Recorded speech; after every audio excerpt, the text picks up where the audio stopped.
The 15th of April, 1916, Volume 11. Jesus is the Word which multiplies in every act of all creatures, together with the one who lives in his volition. I was dying because of the continuous privation of my sweet Jesus.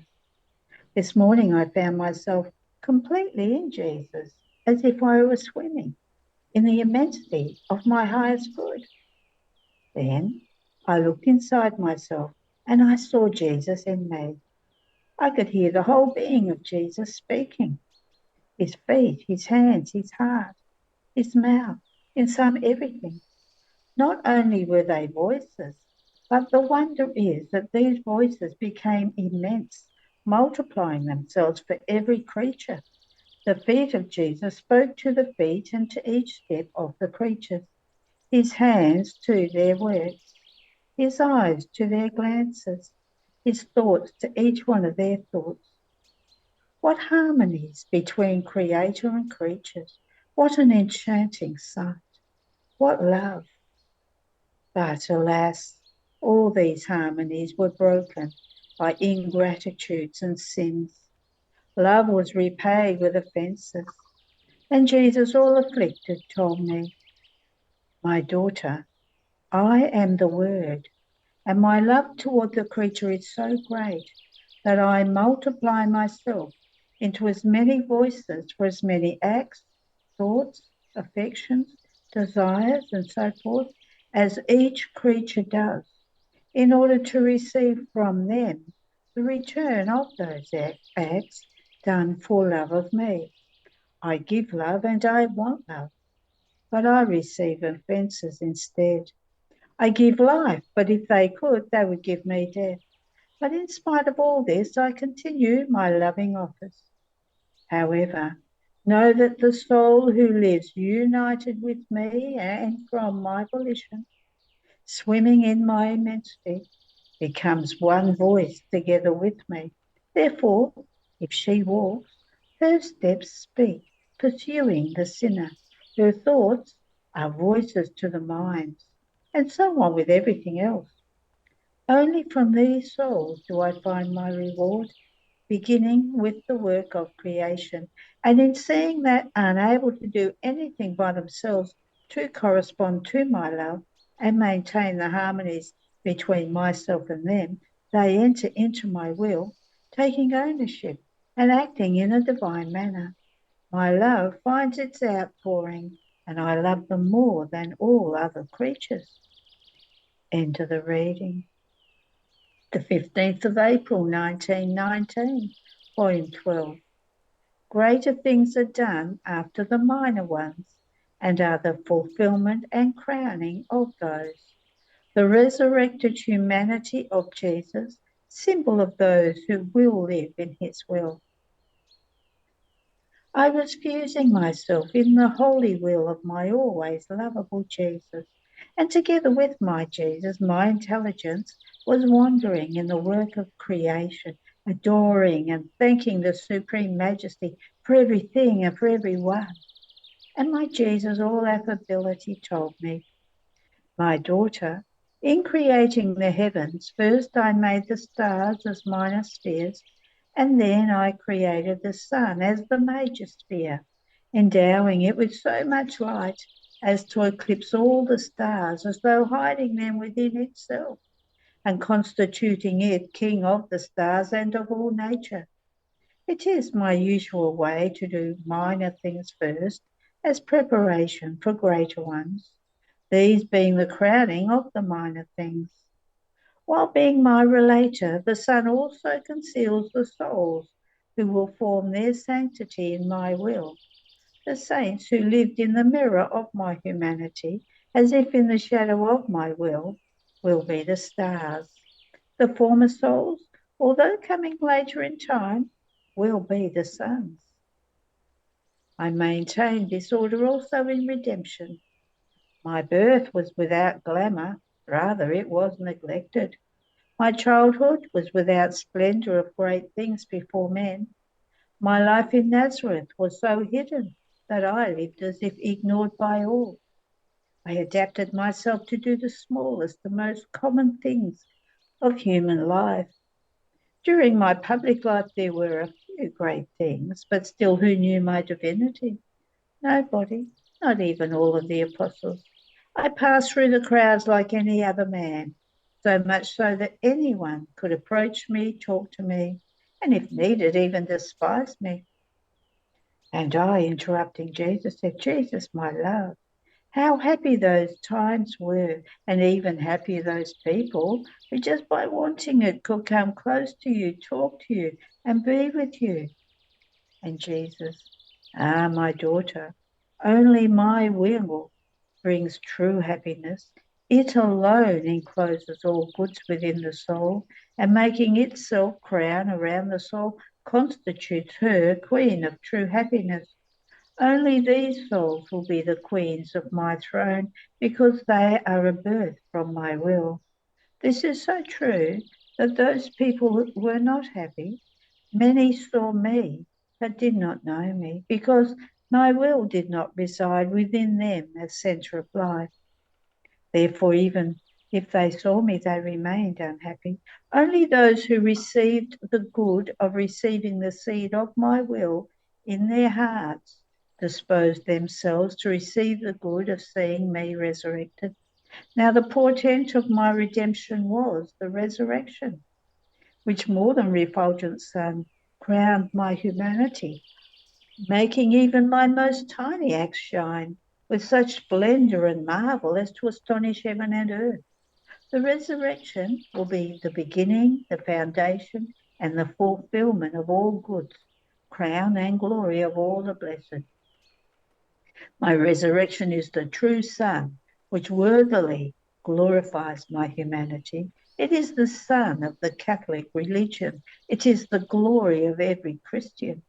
Without resurrection, it would have been as though heavens without sun, without heat and without light. Now, my resurrection is the symbol of the souls who will form their sanctity in my will. The saints of the past centuries symbolize my humanity. Although resigned, they did not have continuous act in my will. Therefore, they did not receive the mark of the sun of my resurrection, but the mark of the works of my humanity before my resurrection. Therefore, they will be many, almost like stars. They will form a beautiful ornament to the heaven of my humanity. But the saints of the living in my will, who will symbolize my resurrected humanity, will be few. In fact, many throngs and crowds of people saw my humanity, but few saw my resurrected humanity. Only the believers, those who were most disposed, and I could say only those who contained the seed of my will. In fact, if they did not have that seed, they would have lacked the necessary sight to be able to see my resurrected and glorious humanity, and therefore be spectators of my ascent into heaven. Now, if my resurrection symbolizes the saints of the living in my will, and this with reason, since each act, word, step, etc., done in my will is a divine resurrection that the soul receives, it is a mark of glory that she receives. It is to go out of herself in order to enter the divinity and to love, work, and think, hiding herself in the refulgent sun of my volition. What is the wonder if the soul remains fully risen and identified with the very sun of my glory and symbolizes my resurrected humanity? But few are those who dispose themselves to this, because even in sanctity, souls want something for their own good, while the sanctity of living in my will has nothing of its own. Everything is of God. It takes too much for souls to dispose themselves to this, to strip themselves of their own goods. Therefore, they will not be many. You are not in the number of the many, but of the few. Therefore, be always attentive to the call and to your continuous flight. End of the reading. The 15th of April 1920, Volume 12, Cause of the Pains of Jesus, the love of souls. I was lamenting too, my sweet Jesus, about my sorrowful state, telling him, "Tell me, my love, where are you? Which way did you take in going away, so that I can follow you? Show me your footsteps, so that step by step I'll be able to find you with certainty." Ah, Jesus, I can no longer go on without you. But although you are far away, I send you my kisses. I kiss that hand which no longer hugs me. I kiss that mouth which no longer speaks to me. I kiss that face which I no longer see. I kiss those feet which no longer walk toward me, but turn their steps somewhere else. Ah, Jesus, how sad is my state! What cruel end was awaiting me! While I was saying this and much more nonsense, my sweet Jesus moved in my interior and told me, "My daughter, calm down. For one who lives in my will, all points are sure ways to find me. My will fills everything. Whatever road one may take, there is no fear that she may not be able to find me. Ah, my daughter, I feel your sorrowful state in my heart. I feel the current of sorrow which passed between me and my mamma being repeated again. She was crucified because of my pains. I was crucified because of hers. But what was the cause of all this? Love for souls. For love of them, my dear mamma bore all my pains and even my death. And for love of souls, I bore all her pains to the extent of depriving her of me. Oh, how much it cost my love and her maternal love to deprive my inseparable mamma of me. But love for souls triumphed over all. Now, it was for love of souls that you submitted to your state of victim. For love of them, you accepted all the pains that occurred in your life. Because of souls and of the sad times which are coming, my divine justice prevents me from being with you in a familiar way, in order to permit more favourable times to come, rather than warlike and keep you on earth. It is because of souls. If it wasn't for the love of souls, your exile would be finished and you would not have the pain of seeing yourself deprived of me, nor would I have the pain of seeing you so tortured because of my privation. Therefore, patience, and let the love of souls triumph in you as well, to the end. End of the reading. The 15th of April, 1925, Volume 17.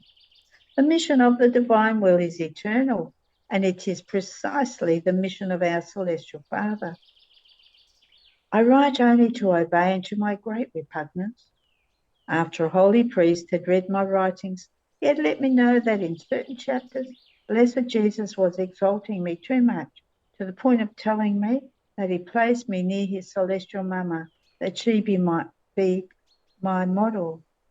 On hearing this, I felt confused and troubled. I remembered that I had written this only to obey, and to my great repugnance, that I was connected to the mission of making the divine will known. And I lamented to my Jesus for having told me this while I am so bad, and he alone knows all my miseries. This confused me and humiliated me so much as to give me no peace. I felt such a distance between me and the celestial mamma, as if there was an abyss of distance between me and her. Then, while I was so troubled, my lovable Jesus came out from within my interior, and clasping me tightly in his arms to infuse peace in me, he told me, "My daughter, why do you trouble yourself so much? Don't you know that peace is the smile of the soul? It is the azure and serene sky in which the divine sun makes its light blaze more vividly in such a way as to let no cloud arise above the horizon which might occupy the light. Peace is the beneficial dew which vivifies everything and bejewels the soul with an enrapturing beauty and attracts the continuous kiss of my will upon her. And besides, what is it that opposes the truth? What is this exalting you too much? Only because I told you that I placed you near my divine mother, because she, having been the depository of all the goods of my redemption, as my mother, as virgin, as queen, I placed her at the head of the redeemed ones, giving her a distinct, unique, and special mission which no one else will be given. The very apostles and the whole church depend upon her and receive from her.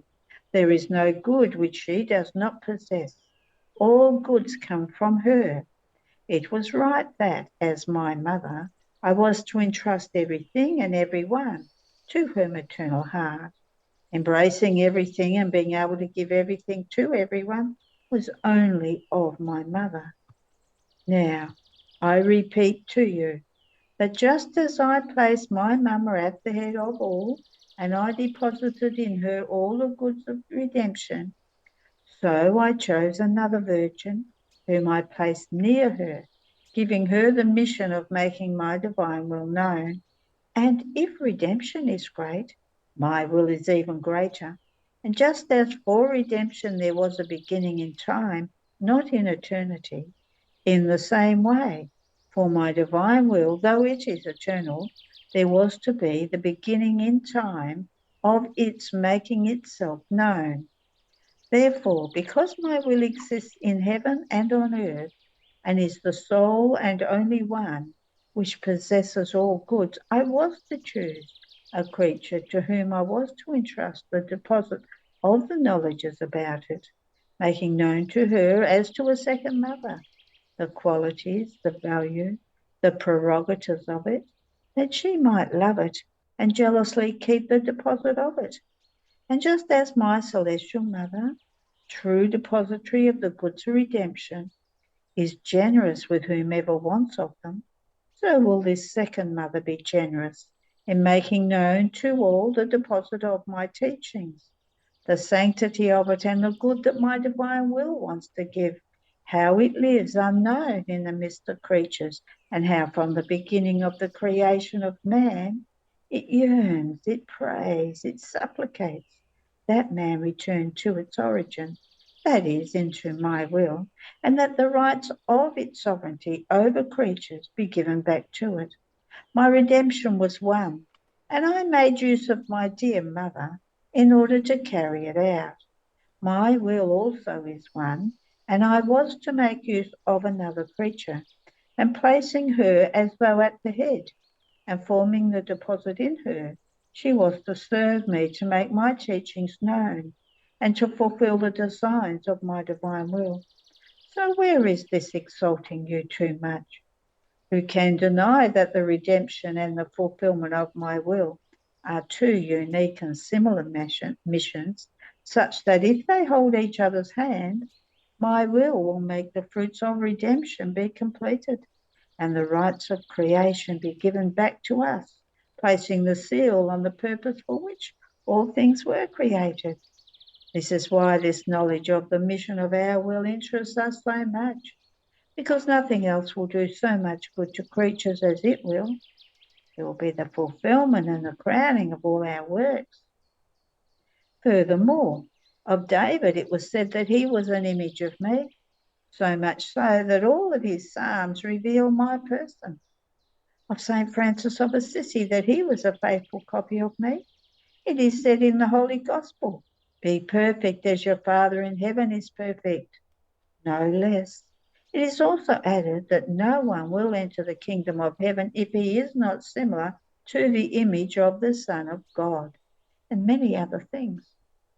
About all these, no one says that they have been exalted too much, and that these are things not conforming to truth spoken by my very mouth, only because to you I said that I wanted to compare you to the Virgin, to make you her faithful copy. I have exalted you too much. So comparing those to me was not exalting them, nor did anyone raise any doubt or difficulty. But then comparing to the Virgin, that's too much exaltation. This means that they have not understood well the mission of the knowledge of my will. Indeed, I repeat to you that I not only place you near her as her little daughter on her maternal lap, that she may guide you, instruct you on how you must imitate her, to become her faithful copy by always doing the divine will, so that from her lap you may pass on to the lap of the divinity. In fact, the mission of my will is eternal, and it is precisely the mission of our Celestial Father, who wants, commands, expects nothing else but that his will be known and loved, that it be done on earth as it is in heaven. So you, making this eternal mission your own and imitating the Celestial Father, must want nothing else for yourself and for all but that my will be known, loved and fulfilled. Besides, when it is the creature who exalts herself, one should think about it. But when she remains at her place and I exalt her, all is permissible to me, making one reach wherever I want in the way I want. Therefore, trust me and do not be concerned. End of the reading. The 15th of April, 1938, volume 36. Those who live in the divine will move in the fiat just by breathing. They can feel within themselves the whole heavenly court, its breathing, its motion, and its virtue of conquest and happiness. Painful conditions for the divine will when it is rejected. My poor mind runs, flies in the divine will toward its centre, to rest, to leave its remains, and to take in exchange the clothing of its light, its breathing, its heartbeat, and its motion that moves in all and gives life to all. Now, while I was swimming in the ocean of joys of the divine fiat, my always adorable Jesus, doing his short little visit, with unspeakable love, told me, my little daughter of my will, how beautiful it is to live in my will. As the soul enters it, she breathes with our breathing, beats with our heartbeat, and moves in our motion. In communion with all, she does what the angels, the saints, and all created things do, and makes everybody do what she is doing. The wonders contained in our will are astonishing. The scenes are so touching and unique as to capture everybody, making all attention in enjoying them. Who knows what they would do to enjoy as spectators such delightful scenes from this soul who lives in the divine will? Now you must know that as the soul enters my divine will, she breathes, palpitates, and moves in our motion. But she does not lose her own breath, heartbeat, and motion, although it is never detached from ours. Since our will is everywhere and circulates more than the breathing, heartbeat, and motion of all, then what happens? The angels and the saints, our very divinity, and the whole creation, together with my will, feel the breathing and the heartbeat of the creature within them. They all feel her moving inside, even to the center of their souls. They are full of happiness, of new unspeakable joys that the pilgrim soul brings to each blessed. Since this soul is not enjoying, but suffering and conquering with her free will. It is merely by breathing, palpitating, and moving in the fullness of joy that the soul, always united to my will, brings ever new joys from breathing in her own will. And since it is the free will that forms the conquering act of the creature, she gives me this new conquering flavour. Oh, how happy the blessed, our own divinity and the whole creation remain. And in an emphasis of love and fullness of joy, that they say, who is breathing, palpitating, and moving in us? Who from the earth is bringing the conquering act of pure joys, of new love, that we do not have in heaven, and that makes us so happy, increasing in us our reciprocating love? And all in chorus, it is a soul who lives in the divine will on earth. What prodigies, what wonders, how enchanting the scenes. A breathing that breathes in all, even in its creator, that moves in all, even through heaven, in the stars, in the sun, in the air, in the wind, in the ocean, It takes everything in hand in its own motion and gives to God love and adoration, all that everyone should give but has never given. She gives to all her God, his love, his will, and she brings everything to God and God to everybody. Even if not all creatures would take us, we remain equally loved and glorified because such is the fullness of one act, one motion in our will, that all those creatures remain as many little drops of water before an immense ocean, like many little flames before the great light of the sun. Therefore, this motion, breathing and palpitating of the creature in our will abounds in all, hugs eternity. Suns and oceans are formed, so immense that they can give us everything, and even if others do not accept this life, they remain so small that it is as if they didn't exist. Oh, my will, how admirable, powerful, and adorable you are. The creature in you can give us all, and we can give all to her. She covers everything and everyone. She makes love arise with her light and gives us love for all. We can say she offers true reparation because when the creatures offend us, we find that she can hide us in her love in order to love us, and inside her light to defend us, putting to flight with her light those who want to wound us.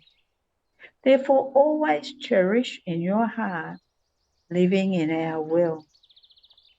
Then he added, my daughter, the love for one who lives in our will is so great that as she breathes, she gives us as a gift all that we have done, the creation, the angels, the saints, our own supreme being, our love and glory. So taken by such excessive love, we give her back what she's given us. As she exhales, she returns to us all that we are. As she inhales, we return to her what she gave us. We are in continuous relation and exchange of gifts. By this, we continuously strengthen our love, our inseparability, and we feel so much delight that we give her all that she wants. But while I was feeling drowned in the divine will, the thought of my poor state was troubling me. The fact that I had to succumb to a sort of death every night for 50 years and more until someone would come to get me out of that state. I feel such pain. You know how much pain and how much it costs me. Only the fear of displeasing you and not doing your will holds me on. Otherwise, who knows what I would do not to be submitted to this? My sweet Jesus ran toward me and squeezing me tight in his arms told me, my good daughter, be of good cheer. Don't be too worried. I don't want you worried.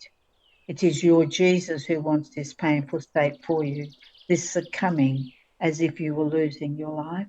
I suffer it together with you, since true love cannot deny anything to the loved one. And then this state of yours, so painful, as if losing your life, was necessary and wanted by my divine will. It wanted to find in you the return and reparation for the many deaths that creatures inflict upon it when they reject it, not giving it life within themselves, submitting yourself for so long to these pains of death, repaid my divine will for the many deaths given to it, and called it to kiss the human will, to make peace. It is thanks to this I could speak so much about my will. You must know that anything the creature does in my will runs to give and form life within it. Otherwise, not receiving it, my life dies for her.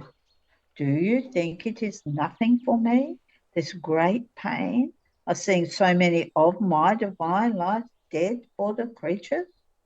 Therefore, it was necessary to find one who in some way would reignite my yearning to form my life in them. My will is in the same condition as a poor mother who is ready to deliver but is prevented from giving life, and this life suffocates in her own womb. Poor mother, she feels her baby dying in her womb, and she dies of pain with him. Such is my will.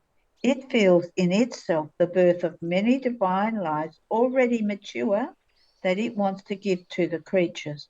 But as it is about to deliver them, it feels them suffocating in its womb.